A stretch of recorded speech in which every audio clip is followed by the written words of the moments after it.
Entre os dias 5 de agosto de 1954 até o dia 31 de janeiro de 1956, a República Brasileira viveu um dos seus períodos mais tumultuados, atribulados, nervosos, vamos dizer assim. Esse período, na verdade, ele começou com a eleição de Vargas em 1950 e com a posse dele em 31 de janeiro de 1951. Antes, já quero agradecer você que é inscrito no nosso canal, alcançamos 10 mil inscritos, muito obrigado. Não esqueça de deixar um like, compartilhar esse vídeo com um amigo seu e dar aquela forcinha aí para o nosso canal continuar crescendo, valeu? Olha só, gente, nas eleições de 1950, Getúlio Vargas voltou ao governo, dessa vez de forma democrática. Aliás, ele preocupava-se mesmo em tirar aquela pecha, aquele sentimento que havia ficado de que ele havia sido um ditador, como de fato foi no governo anterior. O Tancredo Neves, que foi ministro dele, chegou a declarar que ele falou que tinha sido ditador porque as circunstâncias assim haviam exigido. Bom, fato é que depois que Vargas foi eleito em 1950, a UDN não largou do pé de Getúlio Vargas, ou seja, Getúlio teve do primeiro ao último dia de governo uma oposição ferrenha. Em 1949, um personagem chamado Carlos Lacerda criou o jornal Tribuna da Imprensa. Esse jornal atacava diariamente o governo Vargas. Lacerda era um dos principais líderes políticos da UDN. Posteriormente, ele seria deputado, governador do estado da Guanabara. Com toda essa oposição, no dia 5 de agosto de 1954, Fortunato, que era o chefe da segurança pessoal de Getúlio Vargas, supostamente teria tido a ideia de mandar matar Carlos Lacerda, já que o Lacerda seria então aí o principal opositor de Vargas, o principal causador de problemas ao governo. Então, no dia 5, houve esse atentado contra Carlos Lacerda na rua Toneleiro, na sua casa, em que, na verdade, o Lacerda foi atingido por um tiro no pé e o outro tiro atingiu o major da aeronáutica Rubem Florentino Vaz, que acabou falecendo. Bom, o autor aí do atentado, Alcino João do Nascimento, posteriormente, ele negou ter sido o executor do atentado. Ele alega que estava apenas espionando, vigiando aí as atividades do Carlos Lacerda e havia entrado numa luta contra o major e, segundo ele, o tiro que matou o major teria saído da arma do Carlos Lacerda. Bom, se é verdade ou não, a história nunca desvendou totalmente esse fato. O que de fato aconteceu é que esse episódio serviu para inflamar ainda mais a oposição contra o governo de Getúlio Vargas e encaminhar aí provavelmente um futuro impeachment do presidente. Diante de todo esse cenário, no dia 24 de agosto de 1954, Vargas cometeu suicídio. Deixou lá sua famosa carta-testamento, sai da vida para entrar na história. A multidão, obviamente, que amava Vargas, acabou invadindo as ruas.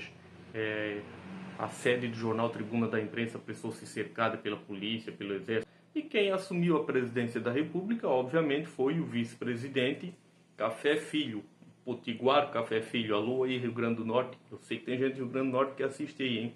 De vez em quando deixa nos comentários. Aliás, ele foi o único potiguar até hoje na presidência da República.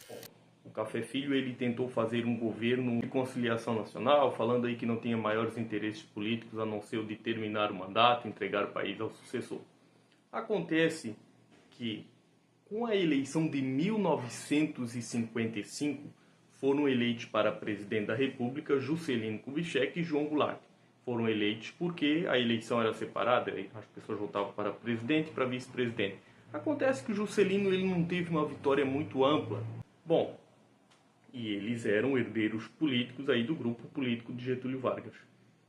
A UDN e alguns militares políticos passaram a questionar então essa vitória. No dia 1º de novembro de 1955, um coronel da aeronáutica chamado Jurandir de Bizarria Mamede, isso mesmo, nome estranho, né? Acho que deve ser pronunciado assim, falou que seria uma mentira democrática, uma ilusão.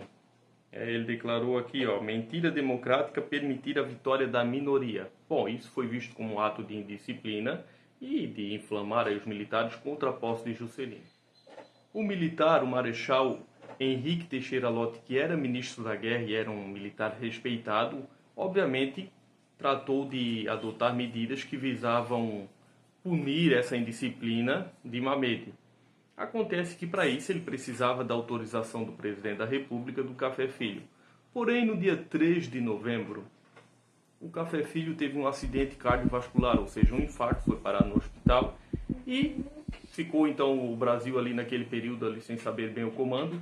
E no dia 8 de novembro, os médicos, a junta médica, disse então que o Café Filho precisava se afastar por tempo indeterminado do governo, obviamente pelas condições de saúde. Nesse momento, quem assumiu a presidência da República foi o presidente da Câmara, o Carlos Luiz. E nesse momento, então, o general Teixeira Lott procurou o Carlos Luiz para saber sobre a aplicação da medida punitiva contra esse militar, que havia cometido ato de indisciplina, que estava inflamando alguns membros das Forças Armadas contra a posse de Juscelino. Carlos Luiz disse então que ia consultar a Procuradoria-Geral da República para ver como proceder. Ele tomou posse no dia 8 de novembro.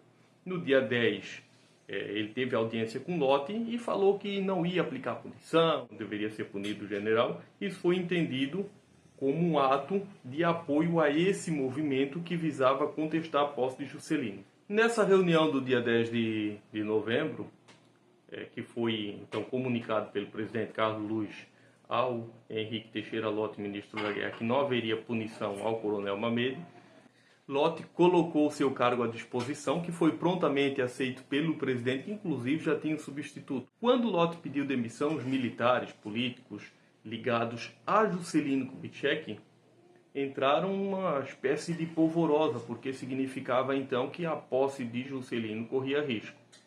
Diante da pressão, da convocação, no dia seguinte, o Teixeira Lott declarou o presidente Carlos Luiz impedido por tentativa de golpe. Houve ali o apoio do Congresso Nacional. Ele foi destituído da presidência e fugiu ali num navio de cruzeiro, o navio Tamandaré. Foi para Santos e queriam lá organizar a resistência, a sequência do golpe.